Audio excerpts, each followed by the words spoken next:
Shout out to Bring Our Q, Julius, you legend. We're going to do a joint interview, yeah? Yeah, we'll do a joint interview, Julius. Thanks for the support. You're a legend. From your girls, Raven and Ellie. Welcome to the motherfucking relay. We're covering today's top boxing news. So we'll start with this. This weekend's super bantamweight IBF title fight set to go down in the land down under Australia between the reigning champion, Shernika Johnson, and the challenger, Susie Q. Ramadan. Who do I think is going to win this fight? This fight is set to go down on the undercard of Haney versus Cambosos 2. Age versus youth. Old Lion versus Young Lion. Old Lioness versus Young Lioness. Shernika Johnson is about 16 years younger than Susie Ramadan. She's 27 to Susie, who's 43. Both fighters have seen action in the last 12 months, so neither fighter has any ring rust or cobwebs they need to shake off. Shernika Johnson saw action earlier this year in April against Mexico's own Melissa Esquivel, won a majority decision for what was the vacant IBF title. Susie Ramadan. After over a year of inactivity, she returned to action a little bit more recently in August against Japan's own Tomoko Okuda, won a unanimous decision in what was an 8-rounder. So, both fighters, they've seen action in the last 12 months. Nobody's got any ring rust to shake off. Both Shernika Johnson and Susie Ramadan have their own brand of in-and-out game, measuring the distance before closing the gap and unleashing salvos of punches, sequences of shots. So given the discrepancy in the fighters' ages, it's safe to say that Shernika Johnson may be a little faster, a little sharper. Her timing might be a little better because Susie Ramadan, experienced fighter that she might be, she's not getting any younger. She's going to beat Shernika Johnson at her own game when she's 16 years older than Shernika. Of the two, I'd have to say Shernika Johnson is the more economic puncher of the two. She's a little bit more reserved than Susie Ramadan, more efficient. Whereas Susie's a little bit more prolific, a little bit busier. Thus, a little bit more vulnerable. The more you open up, the more you're open to counter shots and being hit with punches you don't see. Susie Ramadan, her punches are wider than Shernika Johnson's. Shernika's punches are tighter, shorter, more compact. Thus, harder to counter. It's harder to catch her. Harder to catch Shernika Johnson. Whereas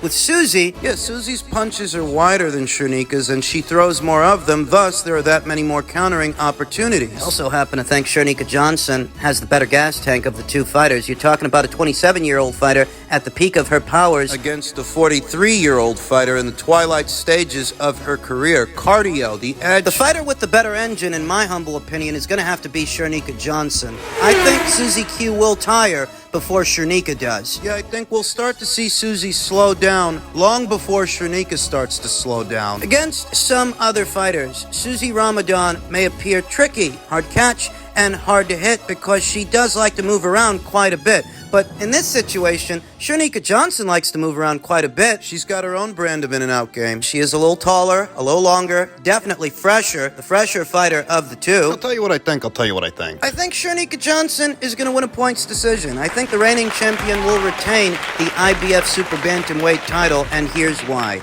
Susie Ramadan may appear a tricky fighter, a fighter that's hard to catch, to a more flat-footed fighter because Susie moves around so much. Slipping punches, rolling punches, bobbing, weaving, bending at the knees, bending at the waist. To a more immobile fighter, Susie Ramadan might be tricky, but to Shernika Johnson, well, she's pretty tricky herself. She's just as, if not more mobile than Susie is. They both have in-and-out game, but because Susie's a more prolific puncher, because she characteristically throws punches in bunches, there are that many more countering opportunities there for Shernika Johnson, who I anticipate is somewhat faster than Susie. There are that many more countering opportunities there will be, for Shernika to capitalize on. I don't think Susie Q at 43 years old. I don't think she can match Shernika's speed or her cardio, her fitness. Experienced fighter that she might have been. I've seen less talented fighters than Shernika Johnson land on Susie Ramadan. Land hard. I feel like Susie's going to struggle to manage the distance. Because Shernika Johnson is pretty good at managing the distance herself, there will be moments where Susie overshoots it, tries to step within range, ends up diving into a clinch. I feel like, for the most part, Shernika Johnson will maintain control of this thing, being fleet of foot and stand behind her jab, unleashing counter shots whenever the opportunity presents itself. And I think there are going to be several opportunities like that because I think Susie is slower. I think she's slower than Shernika Johnson. Overall, the night of the fight, I think Shernika will be the better physical specimen. Yeah. I think physicality will have its role to play in this one. It's very hard to imagine that a 43-year-old Susie Ramadan is going to be able to keep up with Shurnika Johnson, today's Shurnika Johnson, who was able to go the distance with shotgun Shannon O'Connell, a harder puncher comparatively than Susie Ramadan. If Shannon O'Connell couldn't stop Shurnika, I don't think Susie's going to stop Shurnika, and I definitely don't think Susie's going to outpoint her. Nah. I think it'll be scrappy in spots, but I've got Shurnika winning. I've got Shurnika winning this thing on point. She'll be the better, fresher, faster fighter on the night. She'll be better at every turn. She will retain the blue belt, the IBF title. That's my prediction for this one. I'm going with Shurnika Johnson. Johnson on points is the pick. I know the people happy to hear you, man, and great spirit. You see what's going on with Showtime?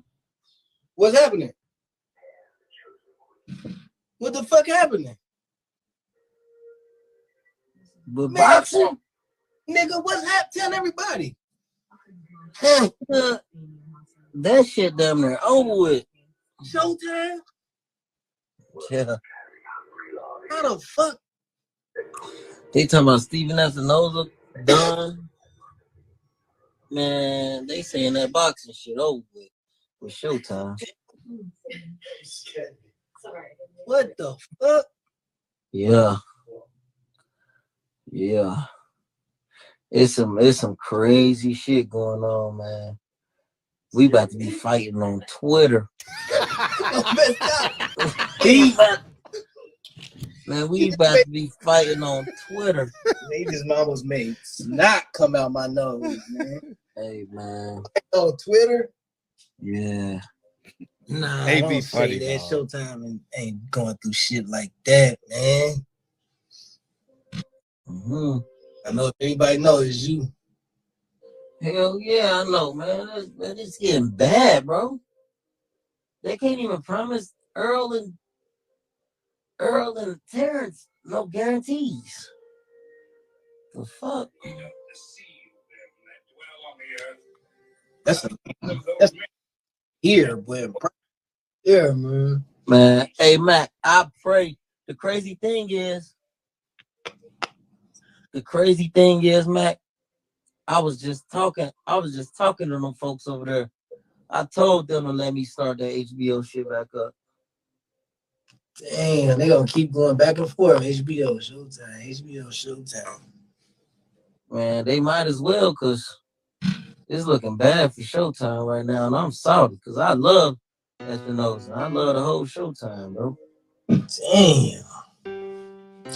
Fuck. What Adrian Broner is describing here is what I've been telling you about for the last 2 or 3 years here on this channel. It's what I've been telling you all along. It will sound familiar to you that based on Showtime's metrics for their PBC programming, What they're getting, rather, what they're not getting out of that. the interest they're not creating, the business they are not drumming up. I have warned here on this channel that this day would come for some time now. Those of you that have been following this channel for the last 3 years will know. This is bigger than just boxing, you understand. This is bigger than just what's going on in boxing and what's going on between the PBC and Top Rank and DAZN. This is a little bigger than that. This pertains to Showtime as a network as a whole, and that's the bit of it that Adrian Broner didn't detail in that video. Showtime head David Nevins. He jumped ship. He quit. David Nevins is Stephan Espinoza's boss. Stephan Espinoza is the head of Showtime Sports. He answered to someone.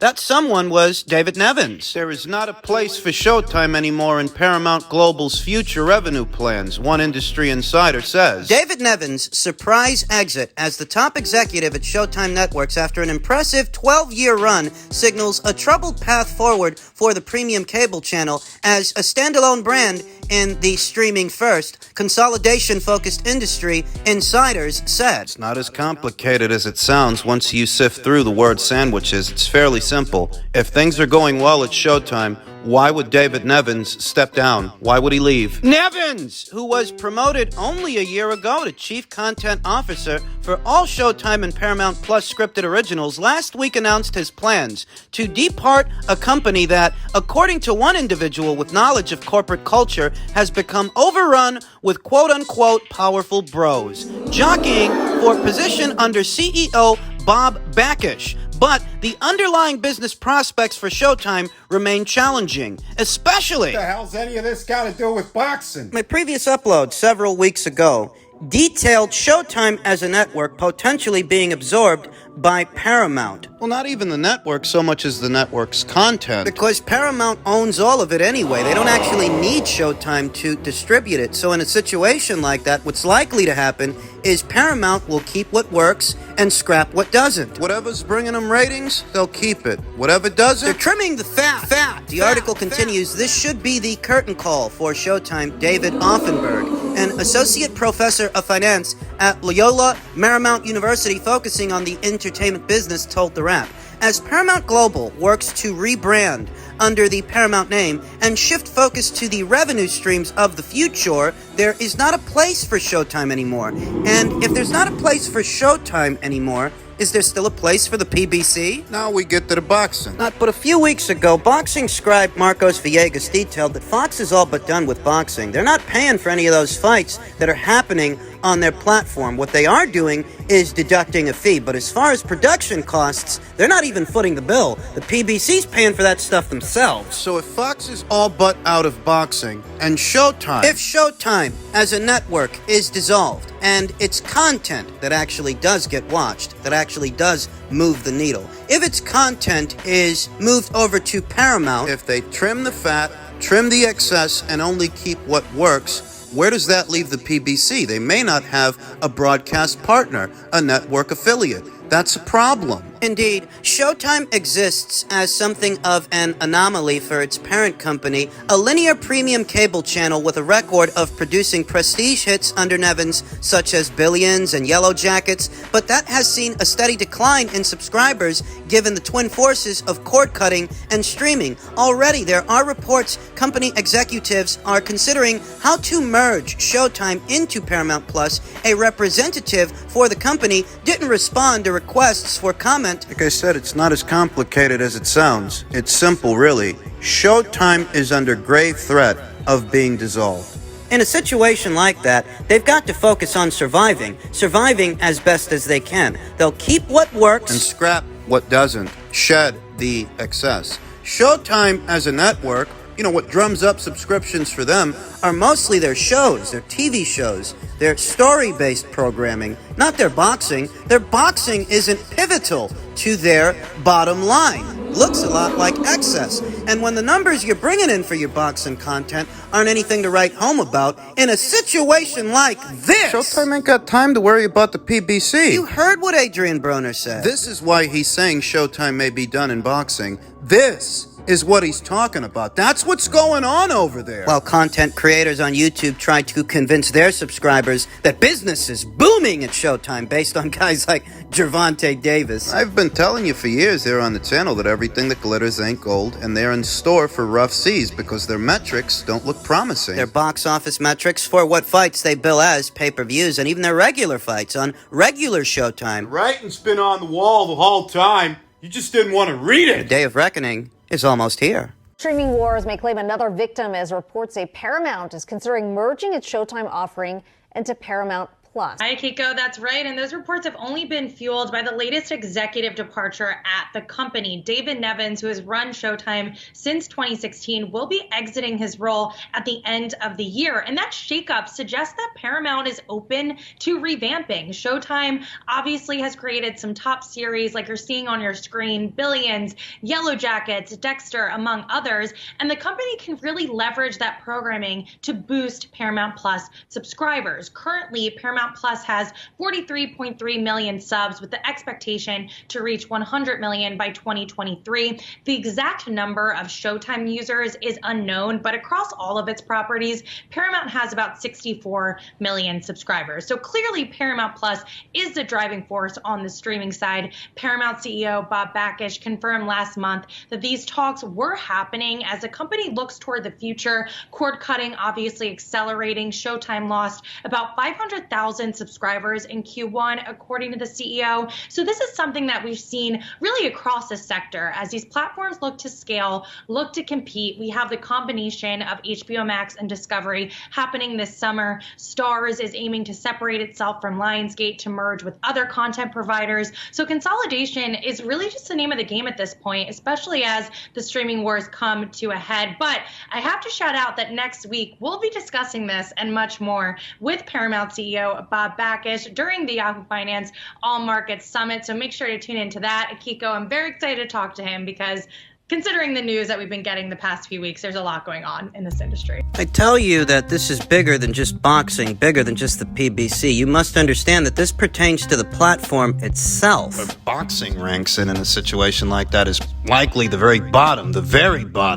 of the totem pole. Paramount, the parent company, potentially purging premium content from Showtime and bringing it over to the Paramount Plus app, that platform. Them doing that wouldn't have to be the end of the world if the PBC's programming and their shows, their cards, were considered premium programming, premium content. But it isn't. And I've been telling you that for 2 to 3 years now. It's at the discretion of Bob Bakish and the people over there at Paramount if they want to bring over PBC shows and PBC content to Paramount. It's at their discretion. And when what's going on is a consolidation effort to bring over the most eyes that they can to their platform, whilst Showtime is losing subscribers in droves. I mean, what happens to the fighters if Showtime is dissolved? Because that's one scenario we have to entertain. That in this merger, this purge really, what if the PBC isn't brought over to Paramount? What happens then? Well, even if Showtime as a platform is dissolved, PBC as a company isn't. They'll just have to shop themselves around to another network. I don't think that's going to be easy. No, not necessarily. They've already been on NBC and Spike TV. Their relationship with Fox doesn't seem to be working out. Showtime might end up getting dissolved. In a situation where the PBC has to shop themselves around to a network, I don't know. Maybe it wouldn't be the worst thing in the world if they ended up on ESPN, closer to their competitor, Top Rank. It's a similar situation to what we see at DAZN between Matchroom and Golden Boy. They are competing promoters, but they're not on competing platforms. They're on the same platform. Thus, that many more matchups are thereby made possible. That really is a best-case scenario, though, isn't it? Are the people at ESPN even interested in the PBC's content? And what about DAZN? Could the PBC and their fighters, could they end up on DAZN if Showtime is dissolved? Does DAZN want to add to their boxing catalog, their boxing content? You know, DAZN isn't throwing money around the same way they were in 2018. They're not attempting to disrupt the market anymore. Now they understand it. They understand the value of a fight. What about Fight TV? In a nutshell, if Showtime is dissolved, the PBC's going to have to shop themselves around.